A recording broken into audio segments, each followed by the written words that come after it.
হে জগতবাসী, আজ আমি শামীম আলী চিশতি আপনাদের সামনে একটি আলোচনা নিয়ে আসলাম।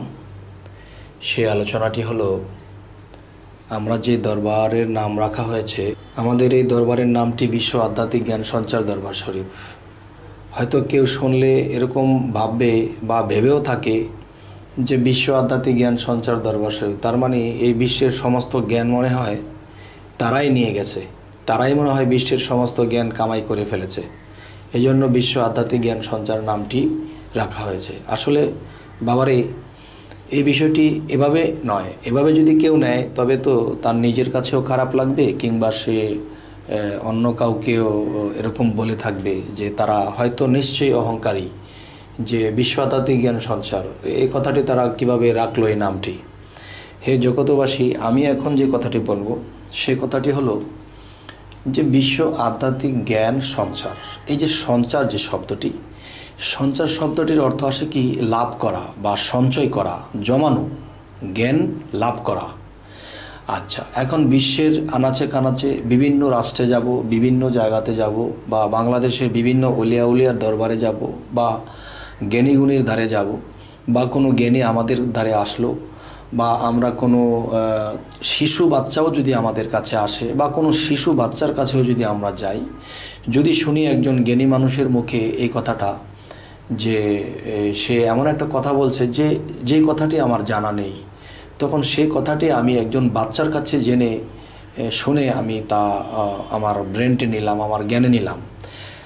দেখা গেছে এমন একটা সাধু পুরুষ বা এমন কিছু জ্ঞানী লোক, আলেম মানুষ, তার সাথে কথা বলেছি, তার কথার থেকে আমি দুটো জ্ঞান লাভ করেছি। তো দেখা যায় যে বিশ্বের সমস্ত জায়গাতেই আমরা যখন যাব, সমস্ত জায়গা থেকে আমরা জ্ঞান লাভ করতে পারবো। আর জ্ঞান লাভ করারই আর একটা নাম হলো সঞ্চার। তাই আমাদের দরবারের নাম হলো বিশ্ব আধ্যাত্মিক জ্ঞান সঞ্চার।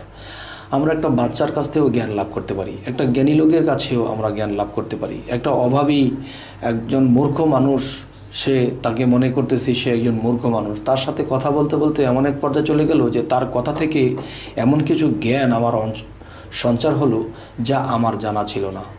তাই বলতে চাই, এই বিশ্বের সমস্ত প্রকৃতি বলতে আকাশ, পাতাল, বাতাস, সমস্ত কিছু যা কিছু আছে, সমস্ত প্রকৃতির মধ্যে আল্লাহর জ্ঞান লুকানো আছে। যে আল্লাহ কিন্তু কোরআনে এই কথাটাও বলেছে যে তোমরা যদি আমাকে জানতে চাও, বুঝতে চাও, আমাকে চিনতে চাও, তাহলে আমার সৃষ্টির দিকে লক্ষ্য করো। তাহলে আল্লাহর সৃষ্টির দিকে লক্ষ্য যদি করি, একটা গাছের দিকে তাকালেও আমরা সেখান থেকে জ্ঞান অর্জন করতে পারি। একটা আল্লাহর যে কোনো একটা সৃষ্টির দিকে লক্ষ্য করলে আমাদের জ্ঞান অর্জন হয়, জ্ঞান সঞ্চার হয়।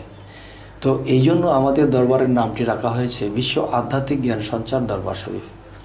আচ্ছা, আরও একটি কথা আছে যে সৃষ্টি জগৎ আছে যত বা হরফে লুকায়িত। তো সৃষ্টি জগৎ আছে যত বা হরফে লুকায়িত, এটা বিশ্ব আধ্যাত্মিক জ্ঞান সঞ্চার দরবার শরীফ এটা সঞ্চার করেছেন। কোত্থেকে?